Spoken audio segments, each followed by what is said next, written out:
Let's talk now about the very particular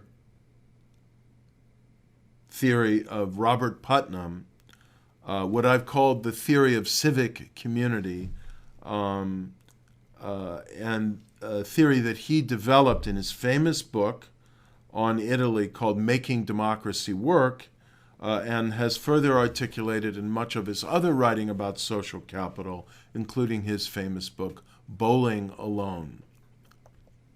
So what is the civic community, and how does it relate to democracy, sustainable democracy, and liberal democracy?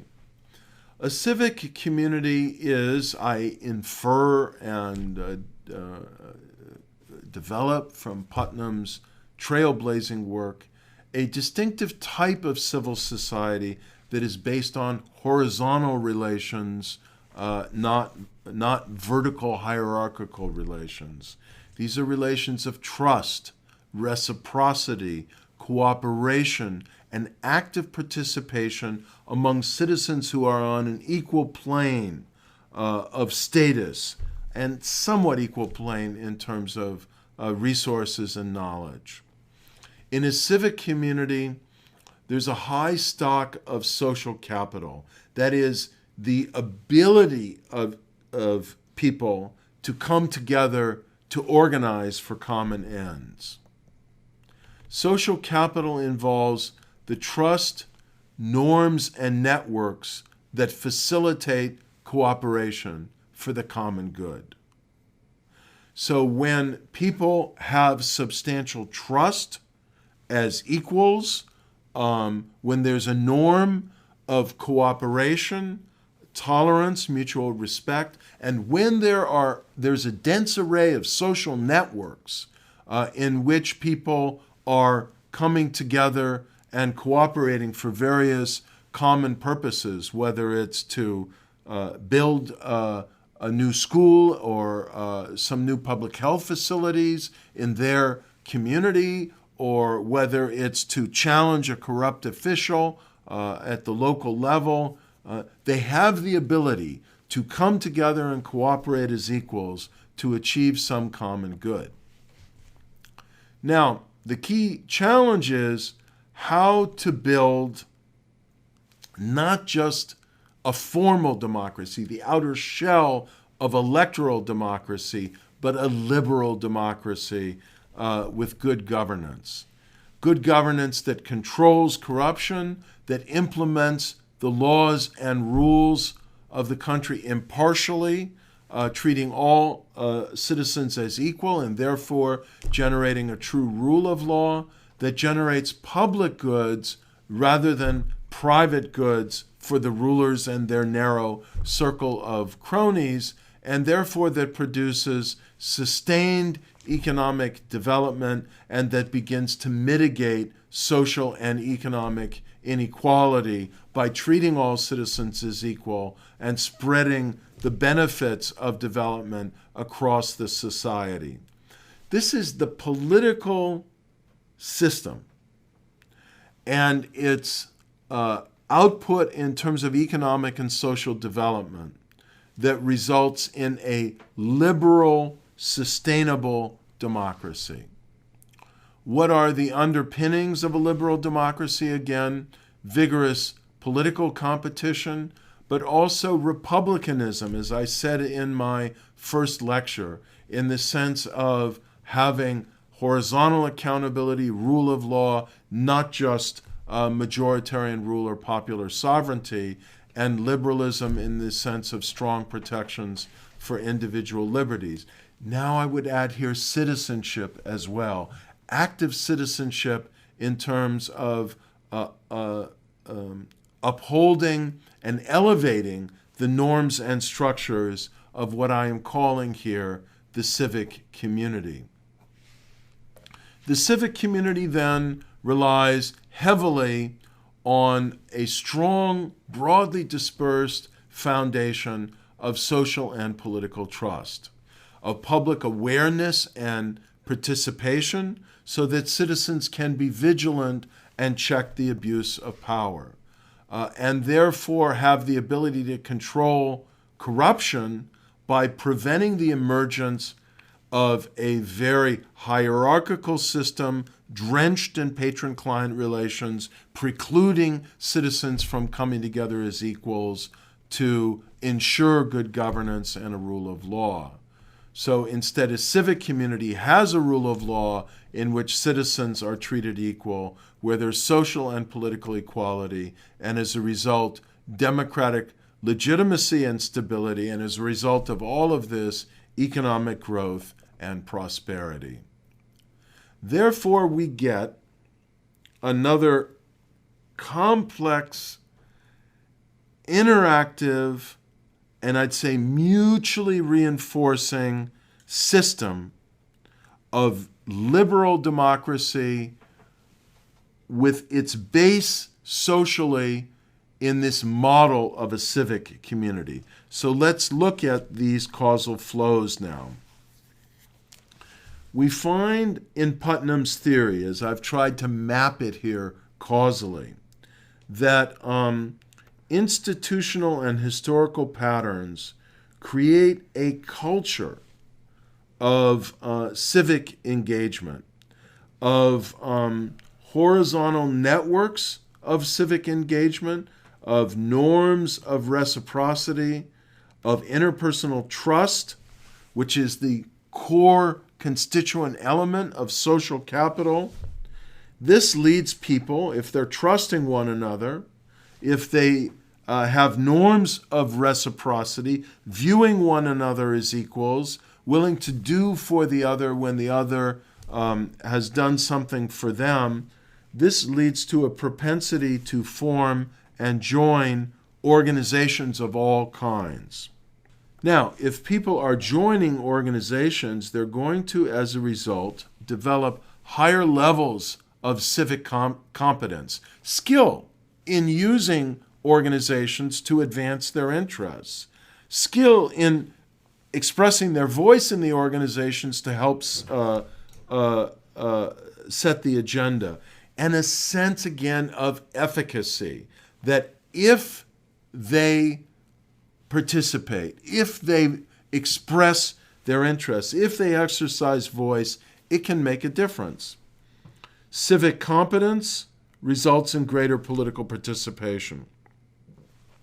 If you have greater political participation in a context of interpersonal trust, social capital, with norms of reciprocity driving this and also creating a certain type of political culture, this will lead to political trust.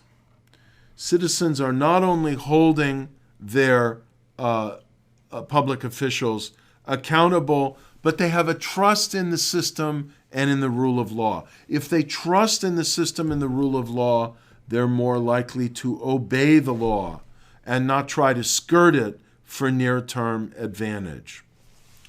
Horizontal networks of civic engagement, citizens coming together as equals in a diverse array of organizations, movements, temporary circles of cooperation, generate this very important phenomenon of cross-cutting cleavages, people mixing it up and coming together across sometimes ethnic lines, sometimes religious lines, sometimes geographic lines, certainly political party lines, to try and achieve common ends. And as a result, there will be a dense array of organizations, activities that manifest cooperation among citizens.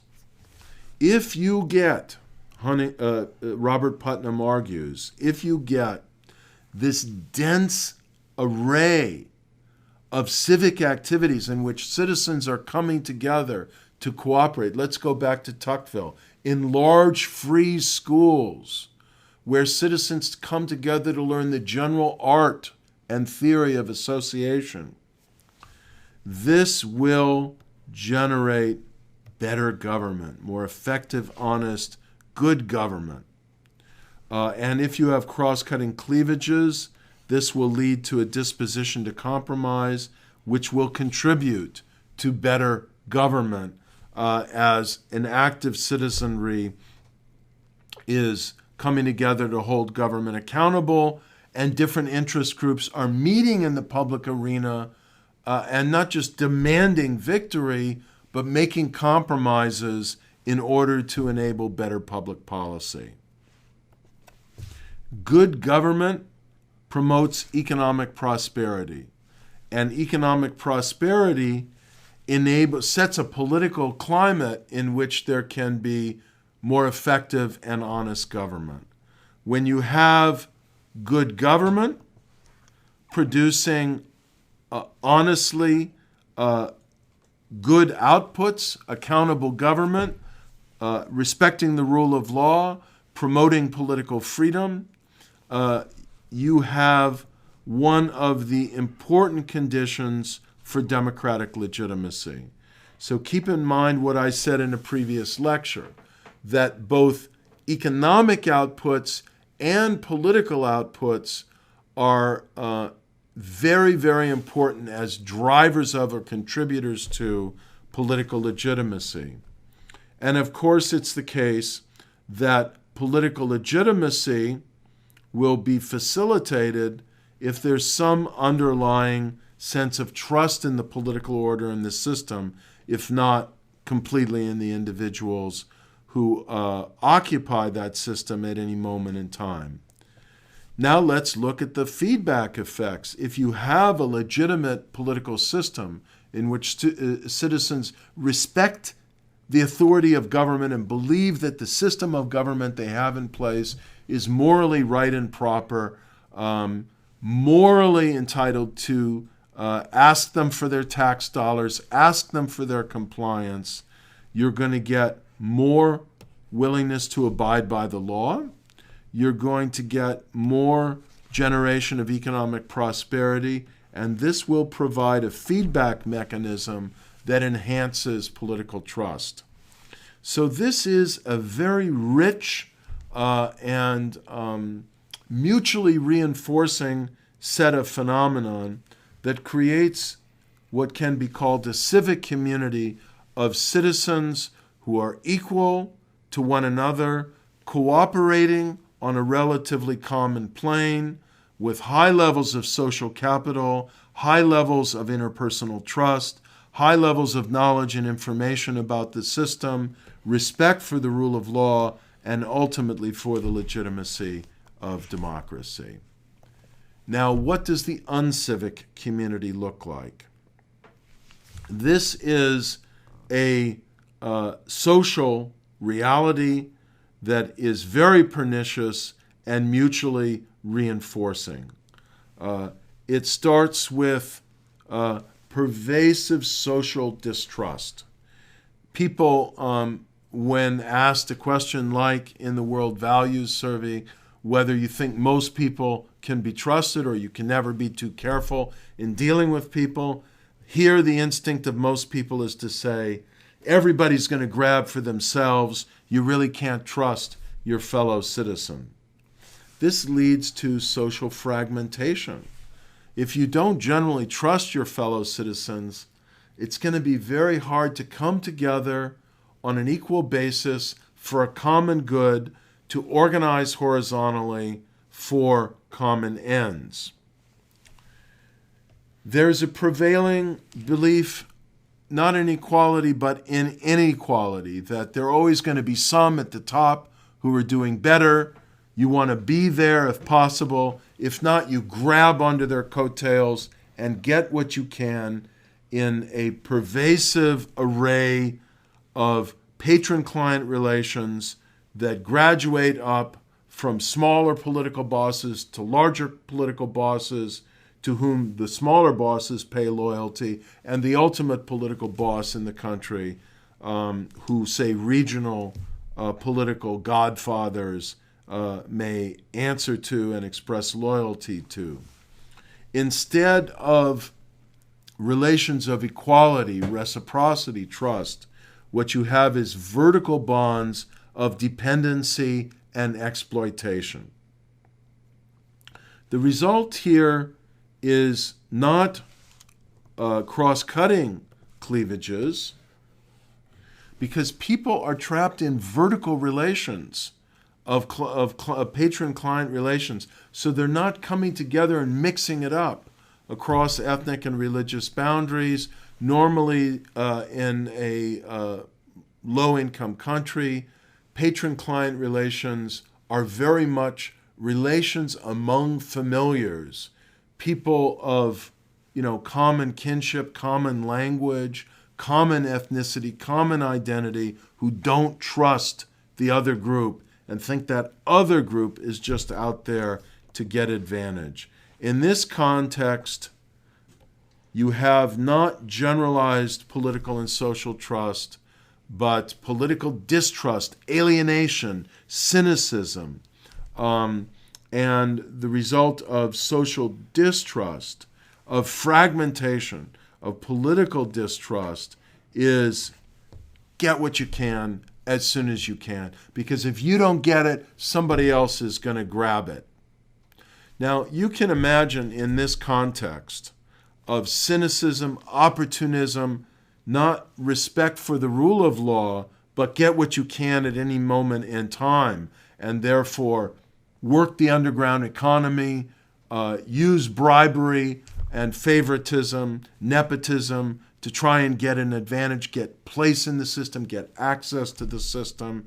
So the only rule that matters is what's justified by the outcome, where political participation is not autonomous among people on an equal plane, but mobilized from above in these patron-client networks. It's pretty obvious that the result is not going to be good governance in which the resources of the country are used to generate public goods, to build schools, to build boreholes, to promote public health, to get drugs in the clinics, to deploy nurses and doctors, to immunize children, to promote literacy, to promote prenatal health among women who are about to give birth. Rather, it's grab what you can as soon as you can, and this leads to extensive, relentless corruption, which simply reproduces poverty. So, it is not possible to develop a liberal democracy, and it is very unlikely to sustain democracy for any length of time in the context of a deeply uncivic community. And if we look at the countries like Nigeria or Iraq today, or I'd even say to a considerable extent Pakistan, that have tried to make democracy work and seen it slip back, we find that a great many of them, maybe most of them, are trapped to one degree or another in this kind of set of deeply circular dynamics, a vicious cycle in which distrust, alienation, inequality, opportunism, exploitation, and corruption all reinforce each other. And the challenge is to figure out, how do you intervene in this deeply cyclical reality where bad governance simply reinforces all of these dynamics of social distrust and social fragmentation. And of course, civil society has a role to play here, but very importantly is the role of political institutions, which is where we are coming soon in this class.